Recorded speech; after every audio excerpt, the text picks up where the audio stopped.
Hello, you wonderful people, and welcome to another episode of Crime Centric. This being a show where I talk about TV shows that are crime dramas. For today's episode, I'm going to talk about Warrior Season 1, Episode 2. A lot of really interesting things went down in this episode, so let's break it down. So in the aftermath of the murders that Atoy committed last episode, killing those guys, what is it? It's Bill and Lee are the ones investigating it. And it's kind of interesting going back to the whole point of like Lee's kind of currently the only good cop because he's the only one actually investigating. Oh, he has some investigatory skills. I'm curious how much of that is just like him just being a good cop and how much of that is because he grew up in Georgia and he's like, oh, he knows about slaughtering cattle. So he was kind of equating like what happened to these bodies, saying like, oh, it's not even just multiple murderers. It was one. Obviously, it's never going to cross their mind that it's a woman. I mean, in general, like, most murders of that type of that brutality, they're assuming like, oh, it's a Chinese man. It has to be like, well, first and foremost, they're thinking it's multiple people. At least one, like, oh, it's going to be one person. That's also going to make it interesting for Atoy because no one's going to assume a woman did it. Not even just her being a Chinese woman. I'm sure that adds more to it, but her being a woman in general, like a brutal crime like that, doesn't even seem feasible that a woman could, because there were going to be times. That's why some murders went unsolved because some people thought like, oh, there's no way a woman could have done it. So, I think Altoy has that going for her. I actually think that actually feeds into her, why she probably takes such, like, she feels so bad about Asam's, like, circumstances, because later on he gets busted for her crime. So I think there's a little bit of, like, oh, man, it sucks that he went down for something I committed. Because I brought it up last episode of, I don't know how long she's been doing this, whether that was her first time or she just had enough is enough and she finally snapped, or has she done this before. The fact is, they're making it seem like it seems like this might have been the first time she did that. And I'm curious, is it just a situation of she's just tired of it, where she's had to sit on the sidelines for so long and she's had to deal with. I never knew that was kind of like the term for white people, and for them it's like, oh, the ducks. I was like, oh, that's so interesting that would be like the term that they use for them. But like, I think she's had it up here with the Ducks and just wanted some payback. She probably wasn't expecting Assam to, like, take the fall for it. Especially because, and it's so interesting how Jun and his father are completely on different sides of this. Because Father Jun is like, well, they need, like, him taking the fall for this is good because it'll get the cops and the Ducks off of us. So they're more focused thinking like they got their killer. But Jordan is like, nah, he likes Assam because it's like, yo, that guy's cool. He's tight. Like, there's, but like his father's like one of the father's guys, the one that went with them at the beginning of the episode to destroy that shipment. That guy never liked Assam. And so it just, for him, it's like, yeah, good riddance, It is a thing of, yeah, Assam, like, being the cocky bastard that he is, ended up leading to this whole situation. But it's still like, oh man, it sucks. Again, you tell, like, Jones, like, yo, this is some BS, because his father won't lift that finger for him, but it's like, would he be able to really do much? Because even with, like, Chow was like, yo, I don't have the connections to kind of pull anything. It's like, yeah, it's own fault. For one, fighting, like, white dudes so far, like, out there in the opening. Like, what happened last episode is one thing. You're in their territory. You're in their spot. Like, being surrounded by a whole bunch of white people who are going to take notice of something like that. So it was on you. I mean, especially when he hasn't, like, he's fought some people, but he hasn't killed anyone yet. Because I'm curious if that's going to be his thing of, like, yeah, he fights and beats people, breaks some limbs, but he doesn't actually kill anyone.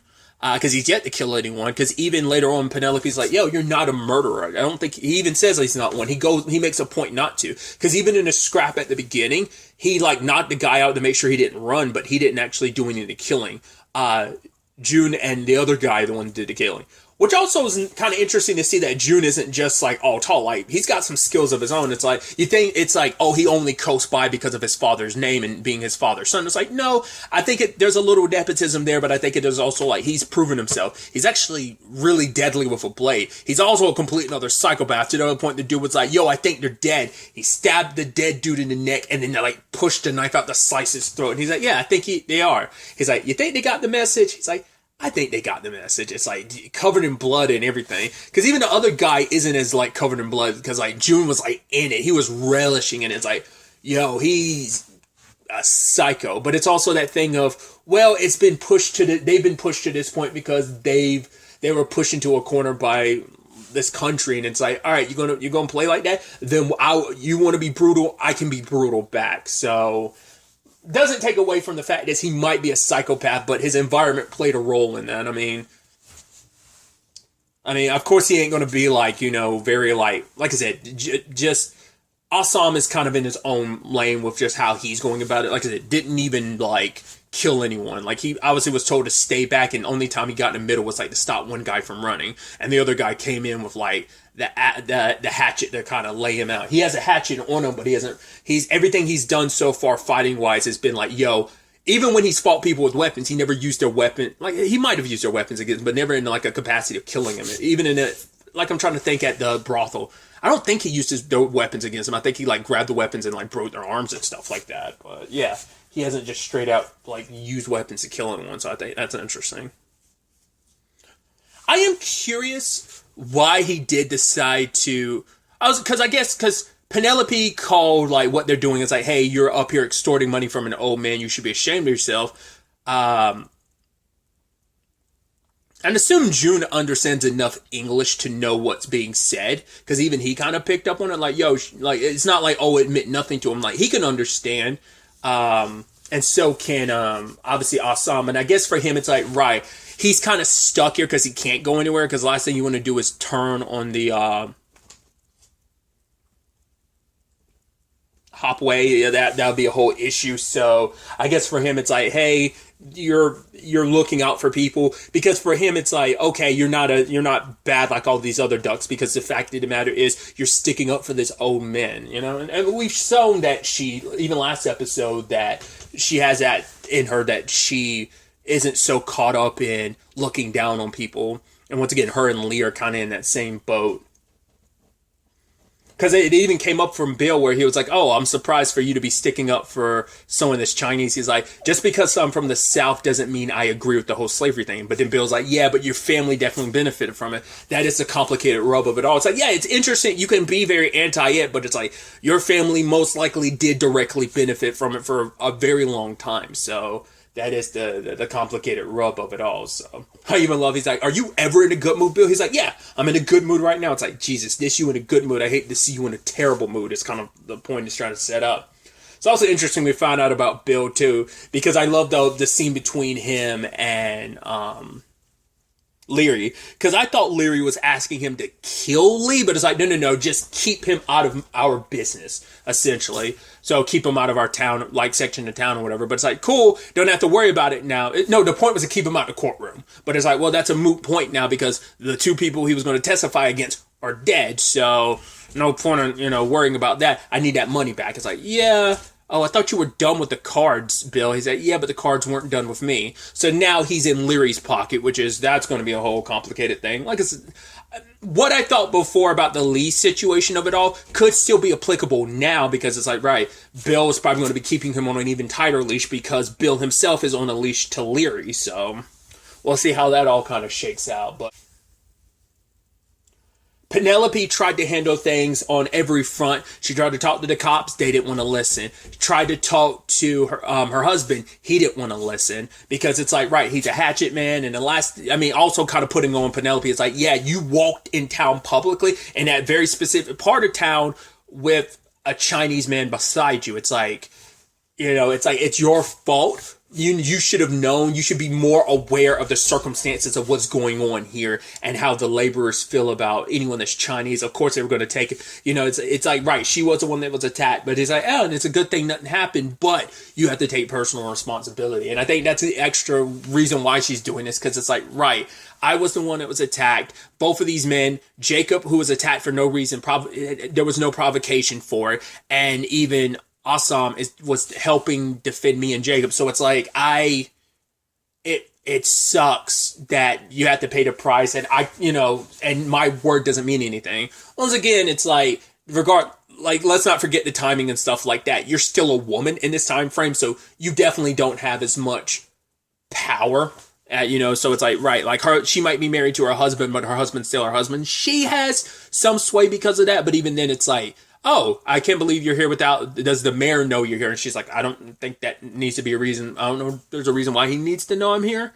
Because she's secretly meeting with Assam to talk to him, even thanking him and apologizing and wanting to do everything she can, but she doesn't know how much she can do. And she learns that Assam can speak English, and it's like, which I do love the specific phrasing of, it's not, oh, you can speak English, it's, oh, you speak American. I think that's a very important distinction. I don't know if that's on the front of like, I think it's just, I mean, that's the racist of it all. They're like, oh, go back to your country, you don't speak American. Yes, I'm being very stereotypical of because that's your stereotypical racist. Not anyone that has that southern drawl is racist, but I'm saying a lot of people who have, so. Which is ironic to say in this regard because the least racist person is Lee, who is a southern boy. So, from Georgia. So it's just, funny in that regard. I even love Leary try to use that against him. It's like, oh, you're from Georgia. You're not Irish. I mean, he might come from some Irish descent. Maybe, but why get into that? And I love that he was like, because it's like, oh, you're from Georgia, oh, so you're not Irish. He's like, why are you saying that like that's some kind of character flaw? It's like, yeah, but because Leary's about looking out for his own, which literally everyone is. That's also Lee's point that everyone's trying to make do, like about the wage thing. It's like, right, don't attack the Chinese people who are just working because they're trying to make do, they're trying to make a living as well. Blame the people who are hiring them. They're the issue trying to undercut people. It's like, right, I can save money by hiring a Chinese person who will do it for scraps just because they want to make whatever money they can. They know that they can lowball any Chinese person, but Irish people, it's like, yeah, you're kind of on the back. Like, I mean, so many groups across every ethnic group played a role in building this country into what it is. Whether you're black, whether you're Irish, whether you're Chinese, like building this country into what it is. And once again, let's not forget this country wasn't even ours to begin with. It was someone else's before the Pilgrims came. So but building this country into what it is, the foundations of building this country what it is on the backbone of so many other like ethnic groups, so I think that's kind of where Lee's coming from, like from the perspective of it all, of just kind of like, yeah, everyone's trying to get a piece of the pie. Everyone's trying to make it do. So attack the person who's just trying to shortchange all the, the workers, the laborers. So circling back to Penelope really quickly, what's interesting too is her father is in like deals with the mayor, and that's where Penelope comes into play. Like, they made some deals. It's like, oh, like you gave him his word, he gave you his daughter. So it's like, of course it was like of course it was an arranged marriage, but we're kind of getting a little more background into it. And obviously the mayor isn't able to kind of keep his end of the bargain. And Buckley is able to, he's quite he speaks, where it's like, Assam is very like blunt with his shit talk. Buckley, it's like, oh yeah, I'm a spruce it up in a very elegant way, but it's like, oh, you're such a dick. Because even the mayor's like, oh yeah, you're kind of a cold-hearted bastard, where it's kind of like how you handle things. Because it's like, yeah, I want to do my due diligence, measure twice, cut once, and everything, right? So we know what he's doing. Once again, we don't fully know if like the mayor is backing him on that, or whether Buckley's whole thing with Mai Ling is 100% him. Whatever she's doing doesn't have the backing of the Zongji is the name of the group. I mean, it's the name of the leader, but the group is the Longji. I think it's Longzi. Zhangzi is the leader, who isn't really the leader, which I even love that Chow later on, it's like, oh, because it's like, oh yeah, there's been peace between the Hopway and the Longzi, but it's like, yeah, but Zhangzi isn't leading it. So it's like, I don't know if he knows it's Mei Ling, or whether he just knows, I'd assume like she's kind of like the right-hand person. I wonder like how many people actually know she runs things. You'd assume like, is it Leong or Liang? It might be Leong. He definitely knows, which also them sleeping together. Because it's like, yo, he wanted to talk about her brother, but she's like, nah, don't worry about it. He's not going to be an issue. He's probably going to go. I guess she even underestimated the whole situation of, yeah, your brother does want to go. She was right about the sentimentality of, yeah, he was going to try and leave, but leaving the Hopway is not going to be that easy. And Lee was kind of getting to that when he was like, Yeah, but with everything going on, the Hop Wei is beefing up its army. They're going to need good fighters like your brother, so they're not going to let him go so easily. Granted, they're willing to throw him under the bus. Good fighter or not, he's expendable, especially when it brings off some of the heat from them, especially when it comes to those murders. So, I'm sure like running into her brother had left May. It's my, now I'm second guessing. It's Mai, right? I was about to say it's not May, it's Mai, right? My Ling. I'm sure it's kind of making her kind of second guessing a lot and just probably make her thinking about the past that she's done so much to escape from. So he kind of brought a lot of those. He opened a lot of those wounds again. Also, circle back to Xiao a little bit. We saw him sleeping with a woman. I was like, is that a white woman? It's like, yeah, he's making a whole point of, this country isn't meant to live long in, so die fast, live fast, die rich. And he's like, yeah, I'm gonna basically die, basically having sex with a duck woman or whatever, you know? Riding, oh my, he put it in like, it's like a very like fucked up like metaphor he used to describe it, where it's like, I don't know if I think it's just kind of like, I don't know whether that's just kind of like his thing, or is it kind of like, oh, I'm sticking it to the white man by sleeping with white women. I don't know if that's a little the reason why he does. I'm just like, hey, I just happen to like white women. I don't know. But the point I was going to make is like, we saw those scars on his back. It kind of goes a little bit with the whole thing that Atoy said last episode of like, you don't know the past of the person sitting across from you at the bar. So like, he's got his situations, which I even love. They have their back and forth about how he's playing all sides of, because he's like, yeah, war is good, but then there's the exclusion that he's like, nah, there's no way they're going to do anything like that because it'll cut into business, and business is good because they need the Chinese for business and stuff like that, so they're not going to do anything like that. It's like, there you are playing all angles, and it's like, yeah, you know, it's a gift. And she's like, it will get you killed, and it feels like that probably will be extremely foreshadowing that his way of handling things, his playing all corners, will come back to bite him in the ass. It has to. Like, no one in that particular position of playing all sides ever lasts long. It always ends up being your undoing. But Zhangzi, him and Mai Ling were talking at one point in time, because he was like, yeah, I told you that this would kind of happen, because obviously there are men getting killed at the beginning of the episode. Even Lee Young going to retrieve the bodies to kind of bury their dead. It's like, yeah, I figured it was going to turn into this. And she's trying to say like, right, like, but if we let them go unchecked, the fact is they're going to get stronger and stronger, and we're going to get weaker. But for the boss man, it's like, yo, like, we shouldn't be at each other's throat. Like, we're all Chinese. We should actually be coming together in this moment, because we're already getting splintered off enough because of the ducks. And we're just going to get, like, because even saying, like, let the Hop Wei get stronger and stronger, that means the freaking ducks, the cops and everything will pay more attention to them than us. So it kind of works for us to let them go as powerful. But like I said, I don't know if it's a combination of her ambition or what Buckley wants, but it's like, all right, she doesn't want peace, so she wasn't trying to set things up like she promised she was going to try and set a meeting. But also, what Buckley's ultimate goal is, I mean, just to kind of keep the chaos, keep things going the way it is, because if they're able to unify, the point is to like separate these groups, keep them at odds, because peace does no one any good.